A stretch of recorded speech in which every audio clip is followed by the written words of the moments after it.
longer fund programs in the UN that support abortion, radical gender ideology, LGBTQ education, and other leftist projects. I want to thank you for coming here today, Ambassador Waltz, Ambassador Bartos. Thank you for being here today. I would argue that you two have what is arguably one of the most difficult jobs in government. I know it was brought up in your confirmation hearings in the Senate just how difficult the job is that you have to do. The United Nations of today, and these are the reasons why it has been gutted, and I agree with the gutting that you're working to do there. It's become a corrupt, entrenched den of snakes. That's what I would characterize it as.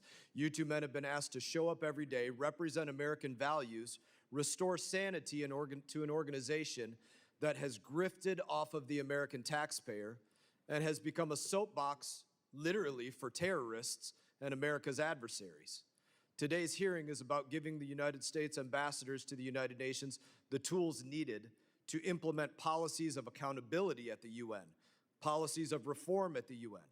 I believe that you have been doing everything in your power to do just that, conduct reform at the United Nations, a nearly impossible task. President Trump has been abundantly clear. We will not tolerate what has been the status quo. It is hard to imagine that when the 51 founding members signed the UN Charter in 1945, they would have foreseen the utterly useless and corrupt institution that it would become. Today, the United Nations is a sprawling bureaucracy of 193 member states, over 100,000 personnel. In 2024, the UN system received over $68 billion in revenue across its various agencies, funds, and programs. And I don't think any of that bloat made it more effective. In fact, quite the opposite. The United Nations has grown increasingly bureaucratic and grown increasingly ineffective. Take a look at just one example. Many have heard me speak about this before. The UN-backed multinational security support mission in Haiti. United States of America paid over $1 billion for 1,000 Kenyan peacekeepers to go into Haiti and take out the gangs. That's what we purchased. They did none of that. They abysmally failed, while we literally paid over $1 million per Kenyan to do that job. In fact, things have gotten so bad that the Haitian government has taken matters into their own hands and hired an American to go in and do the work that the UN had failed to do at a fraction of the manpower, at a fraction of the cost, and with great success. We simply cannot ask American taxpayers to continue funding failed missions. We can no longer fund programs in the UN that support abortion, radical gender ideology, LGBTQ education, and other leftist projects that do nothing for the American people. We can no longer give America's enemies a seat at the table. When Iran is nominated to the UN committee responsible for shaping UN priorities on human rights and counterterrorism, clearly the United Nations has a credibility problem. When Iran is selected as the vice president for the United Nations Nuclear Non-Proliferation Treaty, again, the United Nations has a serious credibility problem. You can't make that up, that took place. It is like a movie.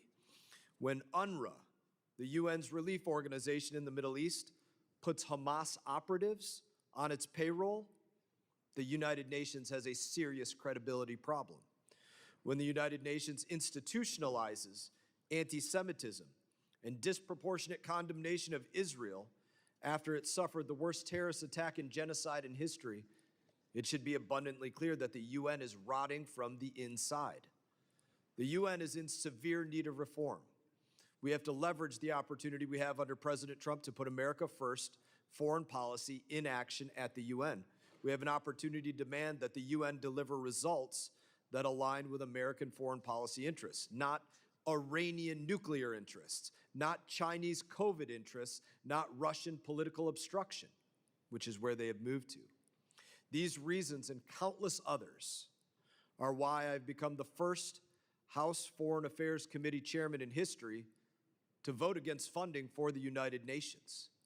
If there were a vote today in the House to create or join a new organization where the United States of America would be on equal footing with Russia and the People's Republic of China, that perhaps had some good features like the World Food Program, but also had programs like UNRWA and Haiti boondoggles and climate radicalism and UN lobbying campaigns for abortion, we would vote against it.